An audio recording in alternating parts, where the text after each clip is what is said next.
Isang mapagpalang araw po sa ating lahat. Ako po si Charles at welcome po sa aking daily devotion. Atin pong itutuloy ang series na Give Yourself Fully to the Work of the Lord. Claims of Jesus.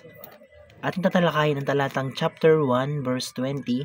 Ang sabi rito, and through Him to reconcile to Himself all things, whether things on earth or things in heaven, by making peace through His blood shed on the cross.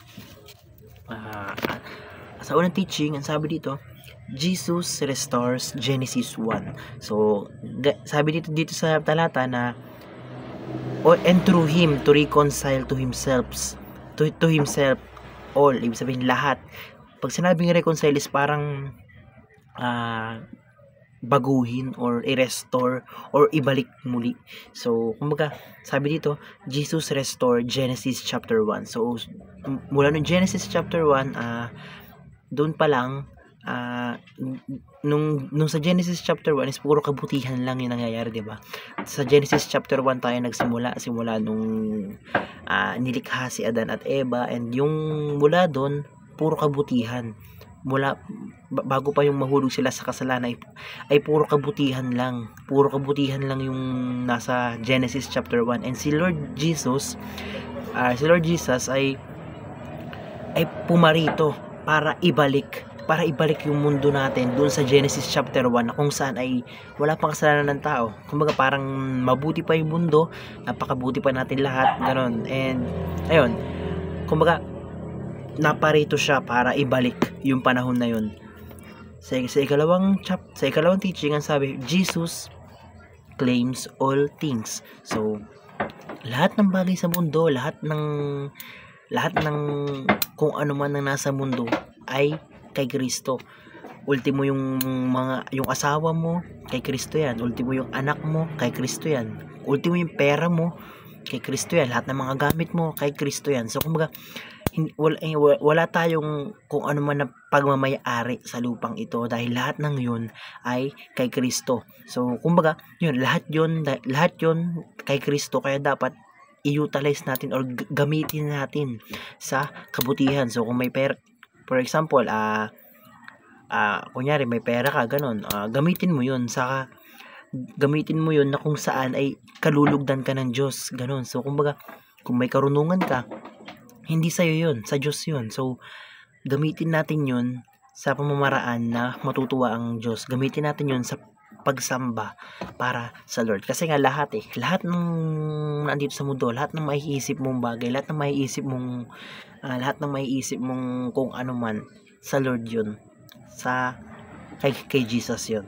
So, sa ikatlong teaching, sabi, Jesus fight the battle on all front. So yun nga, sabi ko lahat ng kung anong bagay pangyayari dito sa mundo ay kay Jesus. Syempre, siya ang siya yung nasa pinakang front, siya yung pinakang nasa harap nun. So kung ikaw ay kumbaga, siya yung nakikipaglaban sa kasamaan doon. Siya yung nakikipaglaban na kung ano man yung kasamaan na andyan na. So lahat ng gagawin natin pwedeng mahaluan ng kasamaan, pero tatandaan natin na andun si Jesus. Siya yung unang-unang nakikipaglaban para hindi tayo gumawa ng masama, para maging mabait tayo, para maging mabuti tayo sa kapwa. So, punta tayo sa application. Ang sabi, seek to understand the claims of Jesus. So, kumbaga tayo, pilitin nating intindihin o talagang pagpursigihan natin na maintindihan kung ano-ano ba talaga yung mga bagay na kay Kristo, na maisip natin na lahat ng ginagawa natin dito sa mundo ay kay Kristo. Ultimo pagluluto, ultimo ikaw, kunyari engineer ka, ultimo yun sa trabaho mo, ultimo yung business mo, maintindihan natin na yun ay Kristo. Kaya dapat sa lahat ng ginagawa natin, sa lahat ng mga bagay na yun ay isaalang-alang natin ng Kristo. Gawin natin yung mga bagay na yun sa paraan ng pagsamba kay Kristo. Sa kung saan siya kung saan siya kalulugdan, kung saan yung kalulugdan niya. So kunwari, janitor ka, gawin mong pulido yung trabaho mo, gawin mong sobrang linis ng trabaho mo, ganun. So kung businessman ka, gawin mong magsipag ka sa magsipag-business or magsipag ka sa trabaho mo, hindi dahil kumbaga gawin mo yung mga bagay na yun, yung mga normal mong ginagawa is pinaka-rason mo ay dahil kay Kristo. Dahil yun yung way mo para papurihan si Kristo. So kumbaga, kaya ka nagpupursige, kaya ka nagsisipag, kaya mo ginagawa yung lahat ng bagay ay dahil kay Kristo, dahil yun yung ikatutuwa ng Kristo.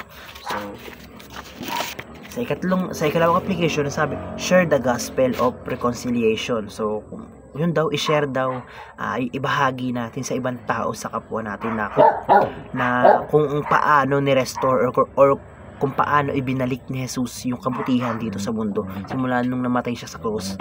So yun, nung namatay siya sa krus, binawi niya lahat ng kasalanan, binawi niya lahat ng kasamaan sa atin. So kumbaga, ipagsabi natin, ipagkalat natin na lahat ng bagay, o kumbaga sabihin natin sa mga nakakasama natin na yan, kay Kristo yan, lahat yan sa Lord natin yan, ganon. So sa ikatlong application, ang sabi, submit all things under the lordship or of Jesus. So kumbaga, yun na nga, lahat ng bagay kay Kristo, kaya tayo dapat dito sa lupa, ibigay natin lahat kay Kristo. So gawin natin na huwag tayong maging selfish, na isipin natin na lahat ng nasa atin ay kay Kristo yan. Lahat ng nasa atin ay dapat ibigay natin kay Kristo. Lahat ng gagawin natin ay kay Kristo yan. So dapat lahat ng gagawin natin ay gawin natin sa pamamaraan na kinalulugdan niya. Gawin natin yung mga bagay na yon sa kung paano sa way ng pagsamba sa kanya. So yun lang po. Maraming salamat po. Napakarami ko pong natutunan sa araw na ito, and glory to God po. Thank you po.